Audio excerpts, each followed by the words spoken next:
വേറൊന്നല്ല, രാവിലെ എല്ലാവരും അങ്ങാടിയിലേക്ക് ഇറങ്ങിയപ്പോൾ ഈ സ്ക്വയറിന് മുന്നിൽ ഒരു ചങ്ങായി, ഒരു പോയത്തക്കാരൻ. ആ പോയത്തക്കാരൻ ഇതൊക്കെ വിശ്വസിക്കാൻ ഞങ്ങളെന്താ പൊട്ടന്മാരാ, ഇതൊക്കെ വിശ്വസിക്കാൻ ഞങ്ങളെന്താ പൊട്ടന്മാരാ, ഇതൊക്കെ വിശ്വസിക്കാൻ ഞങ്ങളെന്താ പൊട്ടന്മാരാ,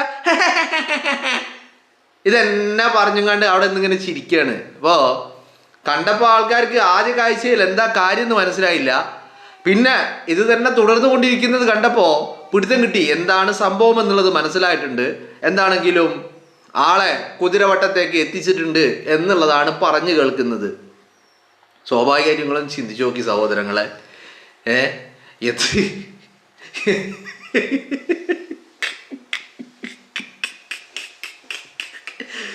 ഗാനമേള വെച്ചിട്ട് കുന്നും പുറത്ത് കയറിയിട്ട് അതിങ്ങനെ ഒരു നിപ്പാ.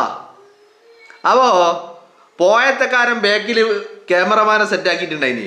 അപ്പോൾ ക്യാമറമാൻ ഫോട്ടോ എടുത്തിട്ട് ആ ഫോട്ടോ സോഷ്യൽ മീഡിയയിൽ പങ്കുവെച്ചിട്ട് നിയമസഭയിലെ കസേര സ്വപ്നം കണ്ടാല്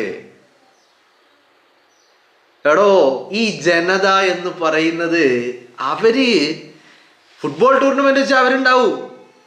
അവിടെ രാഷ്ട്രീയം നോക്കിയിട്ട്, മതം നോക്കിയിട്ട്, ജാതി നോക്കിയിട്ട് ഇതൊന്നല്ല ഫുട്ബോൾ ടൂർണമെന്റിന് ആൾക്കാർ ടിക്കറ്റ് എടുക്കുന്നത്. അത് മലപ്പുറത്താകുമ്പോൾ എവിടെ ടൂർണമെന്റ് വെച്ചാലും ടൂർണമെന്റ് വേണ്ടടോ, റോട്ടുമ പന്ത് വരണ്ടാ മതി, അവിടെ ആള് കൂടും. അതാണ് മലപ്പുറം എന്ന് പറയുന്നത്.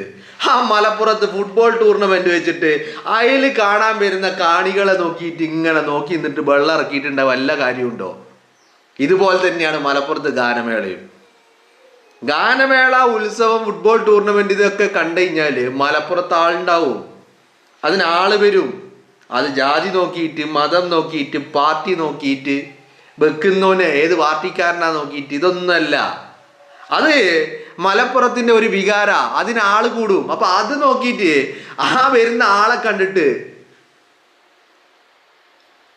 തിരിഞ്ഞും മറിഞ്ഞും, കൈ കെട്ടിയും കാല് കെട്ടിയും കൈ കെട്ടാതെയും തലക്ക് കൈവച്ചും ഒക്കെ നിന്നിട്ട് നിയമസഭയിലെ കസേര സ്വപ്നം കണ്ടിട്ടുണ്ടെങ്കിൽ പോയത്തക്കാരൻ എന്നല്ലാതെ പിന്നെ നമ്മൾ ഓൻ എന്താ വിളിക്കേണ്ടത്? പോയത്തക്കാരനല്ലാണ്ട് പിന്നെ ഓനെ നമ്മൾ എന്താ വിളിക്കേണ്ടത്? വേങ്ങരയിലെ ജനം പൊട്ടന്മാരല്ലടോ. വേങ്ങരയിലെ ജനം എന്നൊക്കെ പറയുന്നുണ്ടല്ലോ, അത് രാഷ്ട്രീയ പ്രബുദ്ധതയുടെ അങ്ങേ അറ്റമാണത്.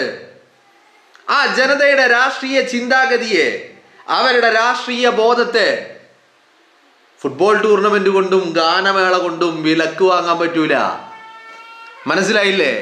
അത് എന്ന് പറയുന്നത്